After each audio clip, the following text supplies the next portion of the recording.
Megan Fenyo presents I Am Enough TV. Be your best self. Awaken the power within you. Transform your life completely through the power of ultimately believing you are enough.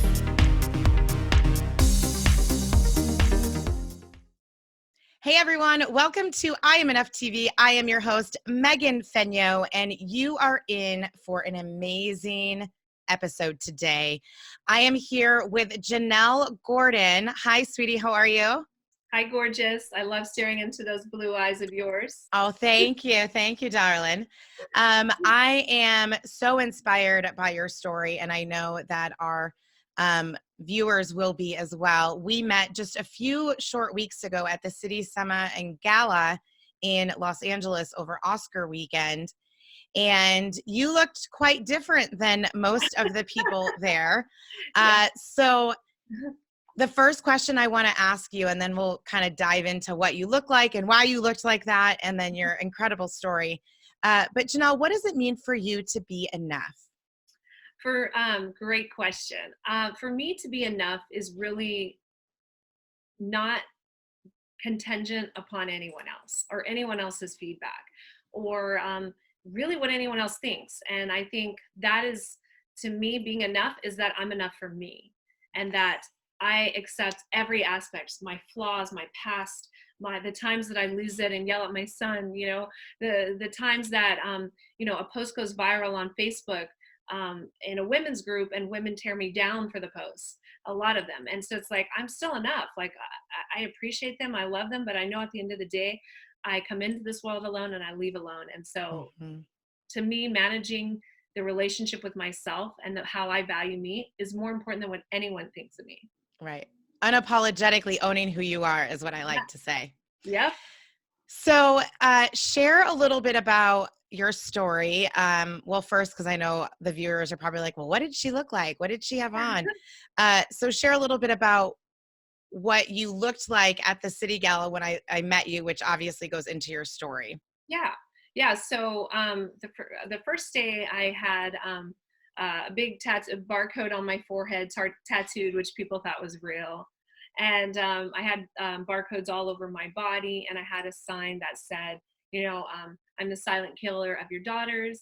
I forced them to become sex products.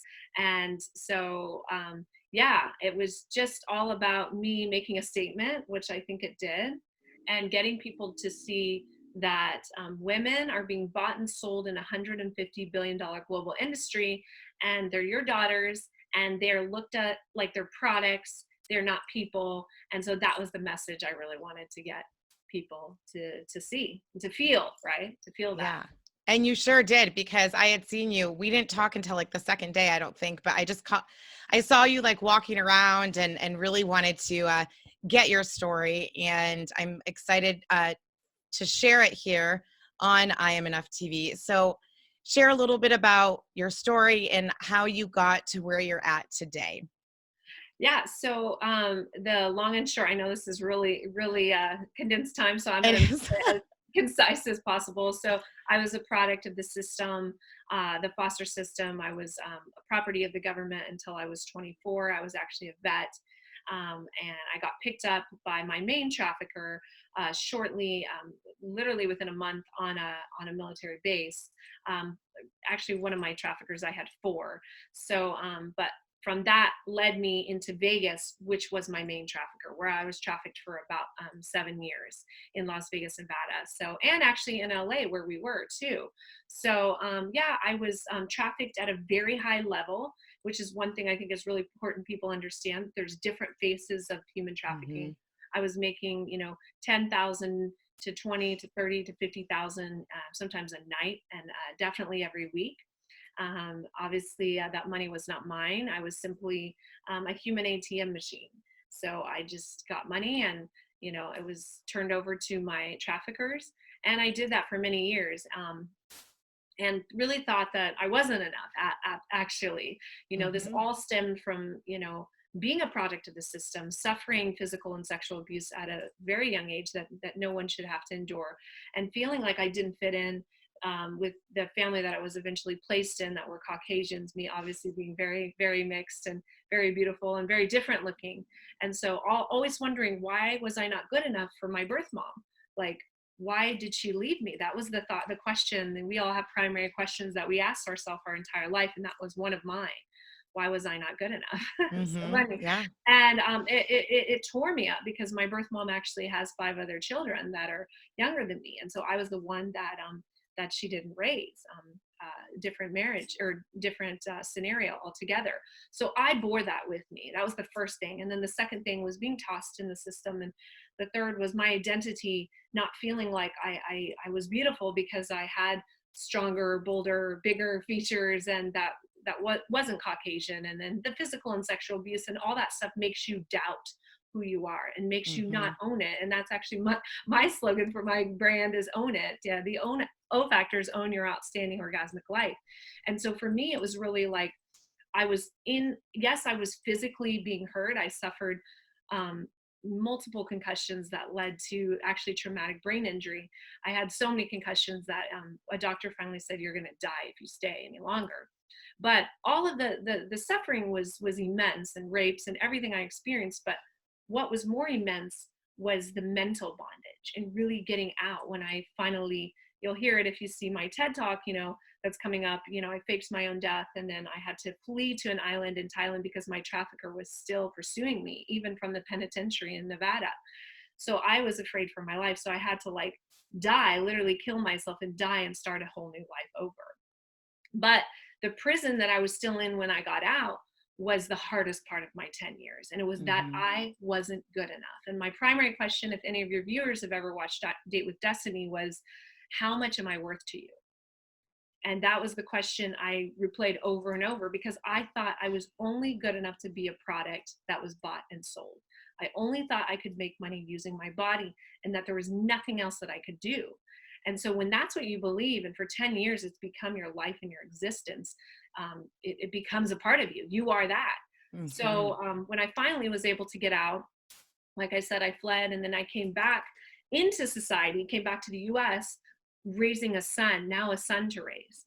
Now I have 10 years of job history gap, right? I haven't been working, but I assure you I was working, just not anything you could put on a resume. Exactly. Right? So and then I had a 7th grade education, because I grew up in a religious cult that I was placed in by the state. And so I had nothing, no diploma, I had nothing. And I had to start my life over with a baby. And I was actually living in a garage in Newport Beach just 5 years ago. And I thought, oh my God, my son cannot be in the same cycle that I was in, and the abuse and stuff. And so something in me clicked, and I said no. And I found a will and a way. And you can read it in my book of how to, my son and I actually live in Newport Beach now, just down the street from where we were, homeless in that little area. And now because of Tony Robbins intervening and really helping me to break the pattern, the cycle in my mind that I wasn't enough. And he actually have a relationship with him, and he's invested in my nonprofit and has sent me to every single event. So because of that, I'm now here today and working my business, and that's my passion. That is such an amazing story. Wow. I am moved every time I hear that. So I do have to ask, when you fled, when you faked your own death, obviously you had to start all over, right? New name, new identity, everything. Yes.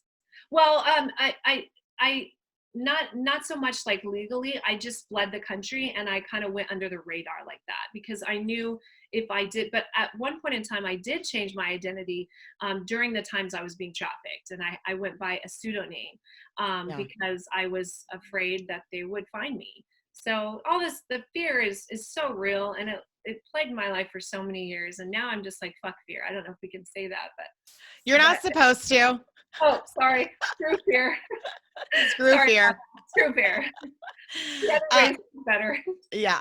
I can't even imagine. So talk a little bit about any like treatment? Like, did you go through mental health treatment? I know there's some PTSD stuff there, definitely some PTSD stuff. Yeah. You had actually shared that with me a couple days ago on the phone. And I Yes. appreciated your vulnerability because I too also have a PTSD diagnosis, even as a mental health therapist. Yeah. And so I understand those intrusive thoughts and those flashbacks. So share with us a little bit about what that healing journey looked like and what is like one of the biggest lessons that you've learned in this whole process. Okay. Thank you. Great question. Well, part of that for me was the yoga. So it first started with that, and it was getting me back into my body. Believe it or not, trafficking has very different phases, and I had been in yoga this whole time, taking classes, and I had issues with my spine. So when I went and studied Tantra, it fully immersed me into my body, because you can understand this, you can relate. When you've suffered so much physical, sexual abuse and trauma, being in your body is the last place you want to be. But unfortunately, we're kind of stuck in it. So that's why there's things like disassociation. Obviously, I don't have to tell Yep. you this, and you Yep. understand. But I had to understand my own self so that I could heal myself. And so for me, I took a holistic approach to healing, and did Tantra and did every kind of cranial sacral to osteopath to network spinal analysis, acupuncture, every kind of healing modality under the planet other than taking a substance I've done. And I still see a mental health practitioner, person, associate, Therapist. therapist. Yeah, I see a therapist every Saturday.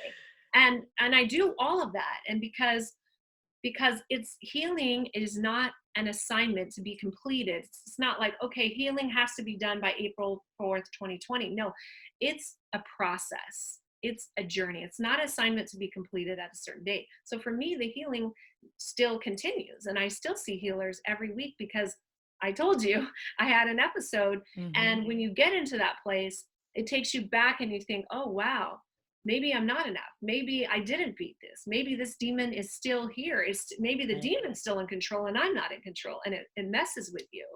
So for me, health and wellness is everything.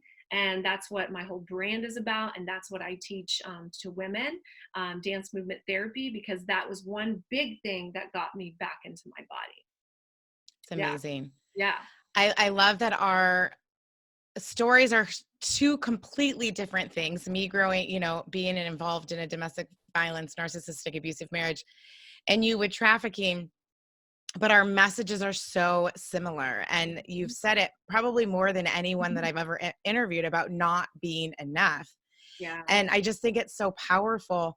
Do you remember, or do you have, like, I remember my pivotal moment when that switch came to me and I was like, no, I am enough. And, I remember that moment clearly. Do you have Yeah. that moment? Again, I do have to say, Yeah. I don't think I am enough every single day, right? Because I'm That's still right. human and I still struggle with it, but that's why, I pull out my coping card. Yeah, you're Um, coping up exactly. but, do you have that pivotal moment of when you feel you stepped into your quote unquote enoughness? Yeah, I had a couple of them, because remember, this was 10 years, and I would get out and then I would get back and go with another trafficker, because it's just a pattern, right? And it's a cycle, and we just repeat them, just like the abuse. Hmm. And so I had one, and the one is what my TED talk is based on. It's when I was sitting, in a club, and it was about 3:30 in the morning. I had about $300 in my Louis Vuitton clutch, and I needed about 3,000 to be able to go home and not endure another beating. And I was just recovering from the last one. I had had a concussion. I still had strangulation marks around me. I was using all the makeup tricks to cover it with foundation and you first foundation, then concealer, then powder, then you hairspray, and then you do it again and you repeat. And I knew the trick so well, but it wasn't working. And I was sitting across the way of a colleague of mine who was actually from Newport Beach, believe it or not. And she knew me, and she had heard all the stories and didn't buy it. Thank God she didn't. And she looked at me one night and she just asked me 6 words that really changed the course of my life forever. It's why I'm here. And she just said, "Don't you want to be happy?" And I Mm, get like teary eyed every time I yeah. say it, even though I've said it a million times talking. It's like, it just was something I'd never experienced my whole life, because my whole life was abuse and sexual trauma and violence and abuse of power and religion. And so I didn't know what happiness was, but I wanted to find out. I think a second big pivotal moment for me was when I came out in my college, community college, in a public speaking class and actually told my story, because I didn't know what had happened to me. I just thought, snap, my life had been pretty crazy. And this is just what life is for most people, really bad. And when I was researching human trafficking for a speech and I had to give it, I realized that the women I was researching was me. And so when I gave that speech that day, it just did something to me that said, oh my goodness, I will be doing this till the day I die. Yeah. And then, the final moment was meeting Tony and him, getting to hug him at the firewalk after he sent me to his Unleash the Power Within, and knowing that if I could walk on fire, I could literally do anything. And so those were That's probably amazing. three big ones. Yeah, such an amazing story. I love it. I have so many like different thoughts that are flowing into my mind right now.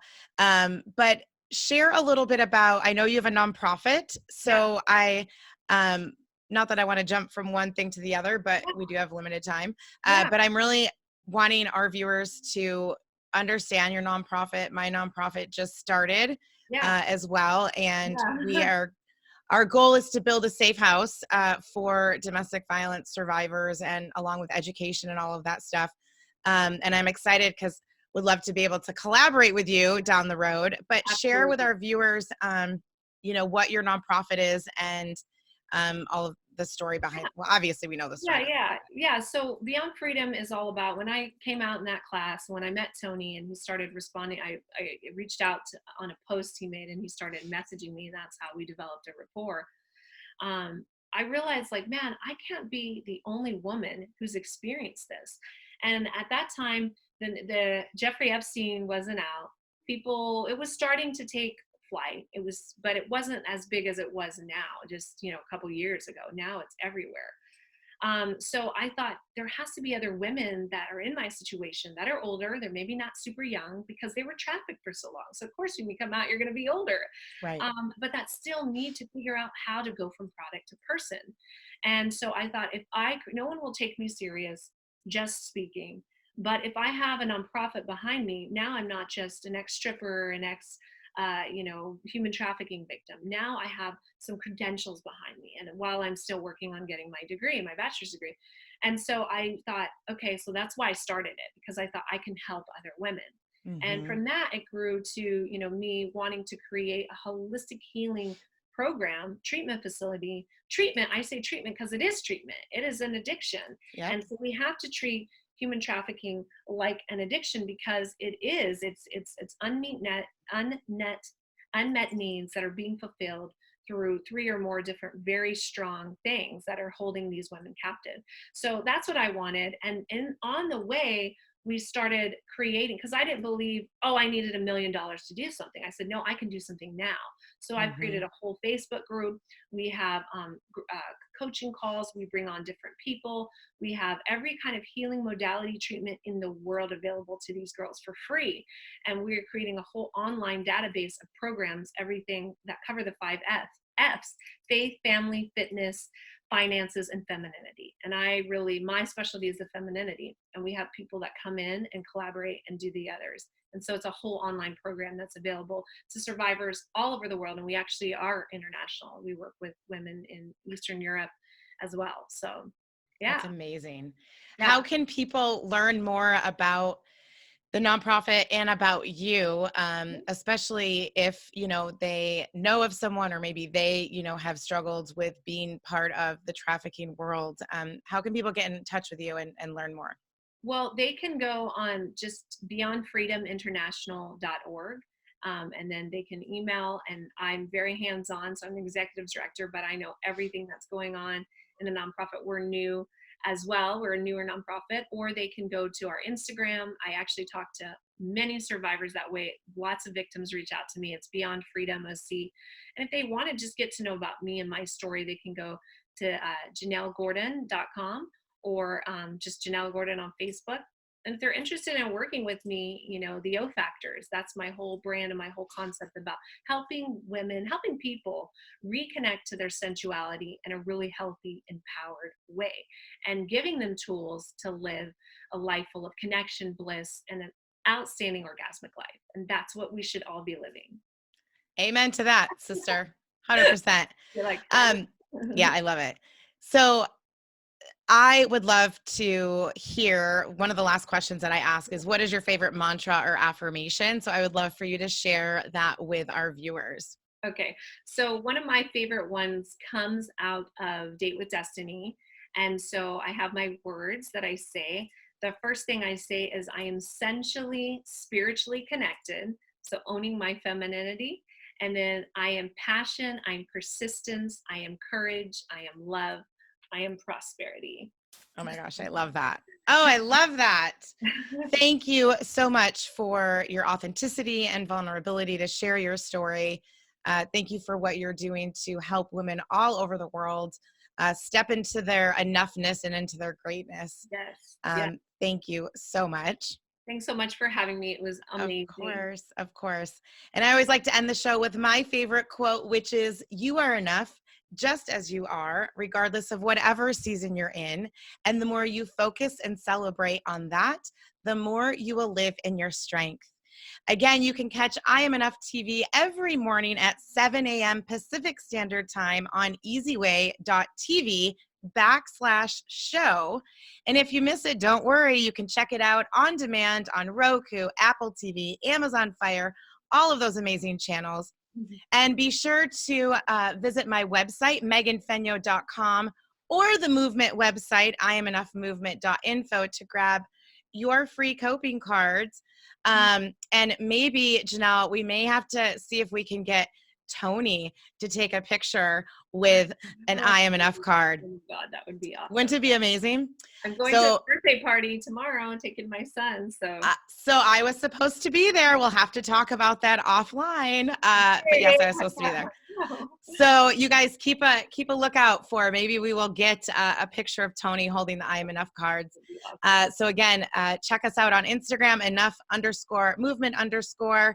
And thank you so much for tuning in today. And until next time, remember, in everything you do, be bold, be brave, be unapologetically you, because you are enough.